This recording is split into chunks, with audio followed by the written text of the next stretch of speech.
Simon, do you ever do any energy cleanses? I don't know how much of metaphysics goes into the work that you do, but do you do anything to kind of clear the junk?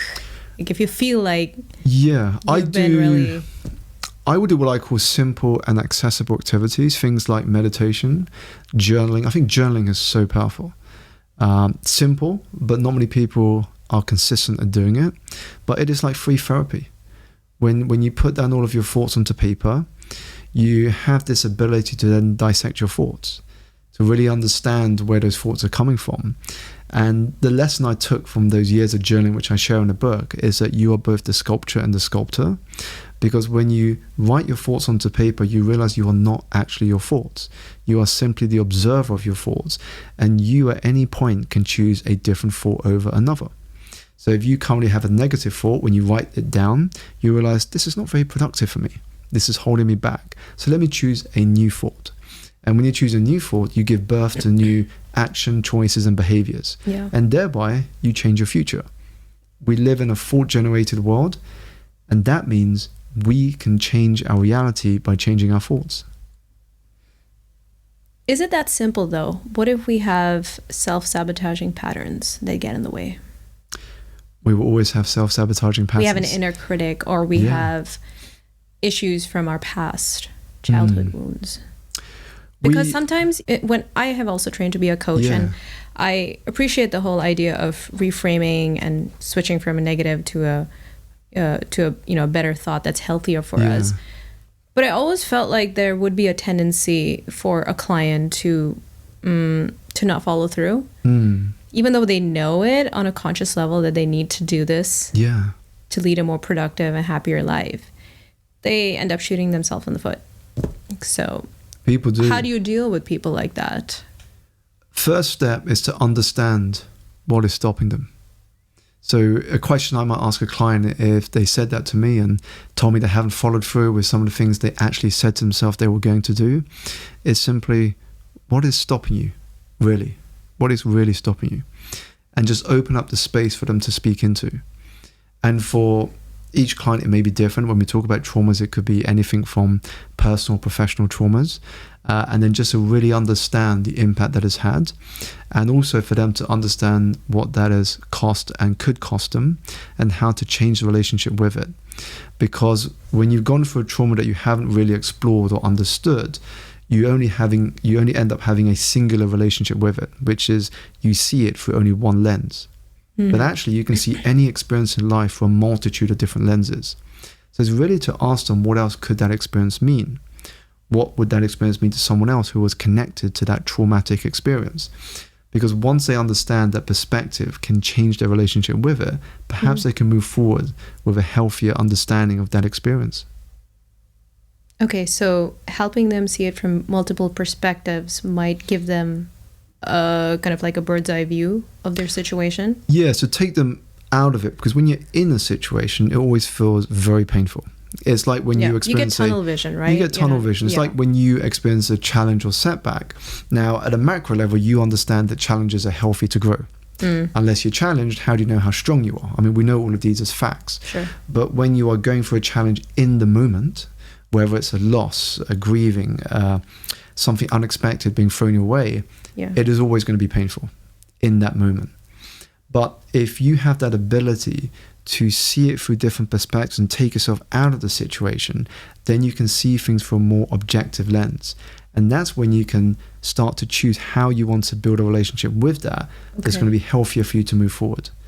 And this is awareness management. This is being more aware about how that experience is affecting your thinking and the way you move forward in life. Okay, that makes sense. Thank you for explaining that. I love that you start the book talking about health, because I believe that health, physical well-being is a foundational piece when it comes to energy management. You share a personal story about a wake-up call that you had that prompted you to prioritize your health. Yeah. Tell us about that. So I started in the financial industry at what was probably the worst possible time, the middle of 2007, a year before the financial crisis swept across the planet. My first job was at a company called Lehman Brothers, which collapsed in September 2008. Yeah. From there, I moved to another firm, and I thought, this is a chance to build my career again. But it was very toxic. This was a financial industry, long hours, hard work, very competitive. And I was just burning out every single day, physically, emotionally, mentally, and spiritually. And there was one day, I remember towards the end of a particular year, coming up to Christmas, heavy social season, and I was going to an event that night. And I texted my girlfriend at the time and said to her, I'm going to take the last train home. So she was expecting me to be back by 1 to 2 early morning, 1 to 2 a.m. I went down to this club and my phone loses signal. I check in my bag, and before I know it, I'm drinking. I'm trying to escape the hell I was in, and before I know it, when I was coming out of the club and getting into a taxi, it was already mid-morning. And I get back, and it wasn't a pretty sight. Yeah. And I realized from the experience I had having to tell her what had happened, that I was going to lose more than just my job if I didn't address what was going on. And it was a huge wake-up call, because I realized that I was just killing my future, that this career wasn't for me, that this industry perhaps was affecting more than just my personal life, and that I had to change things. So that really was the first wake-up call to addressing my health, because for me, that was the obvious place to start. I wasn't getting enough sleep. I was surviving on junk food. I wasn't exercising on a regular basis. And so for me, if I could get that right first, then I believe that everything else would then fall into place. So that was where physical energy was the first step in changing and transforming my future.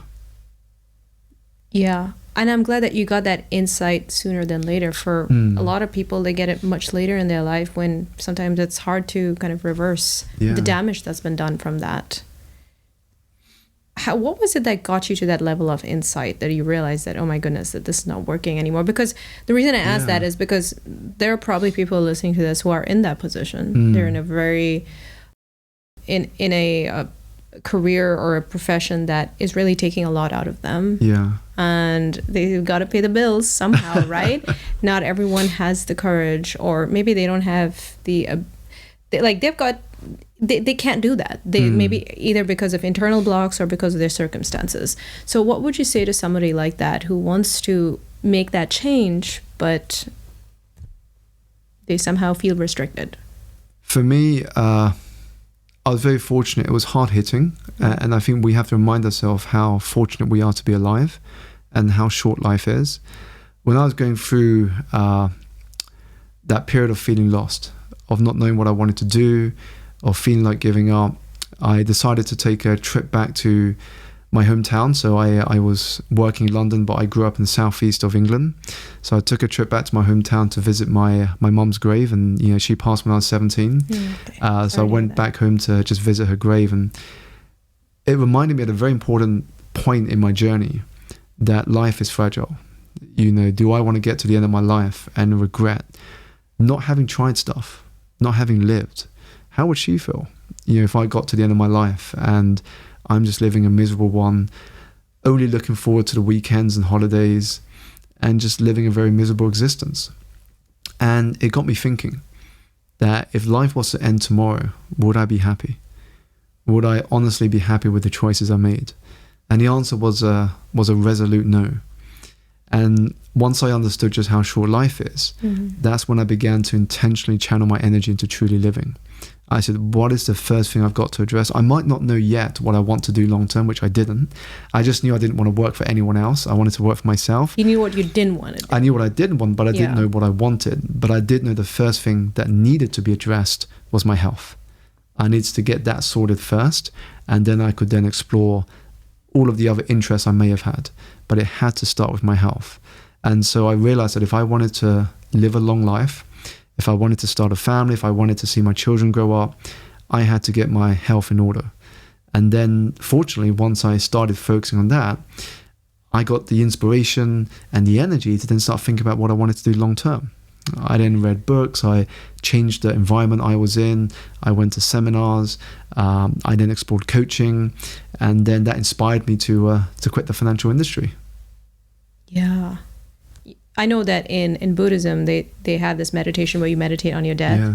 Or there's even an exercise where you write your own obituary, or you kind of, I mean, it sounds really morbid, but that gives you perspective, and you look at death in the face and say like, hey, this is going to be everyone's fate, including mine. So yeah, death. What can I do to make the most of life? Yeah, sorry, death and knowing how short life is, and knowing that there is going to be an end point, actually makes life meaningful.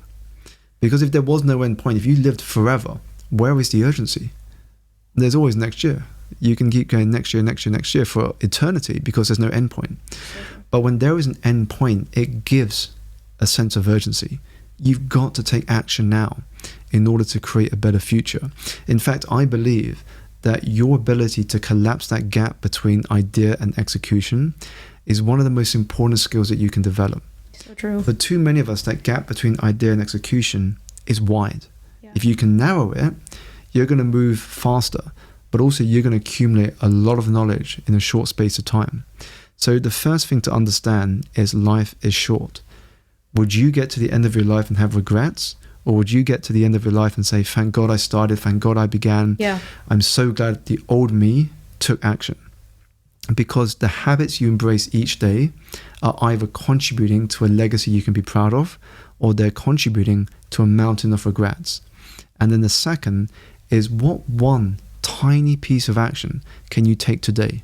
Just one. We're not asking for a lot, we're just asking for one. And then tomorrow, another one. And the day after, another bit of action. Now, if you add all of that up, a year from now, that is 365 steps that you have taken. Now imagine multiplying that over another few years. Imagine where and who you could become. Yeah. That is powerful to think about.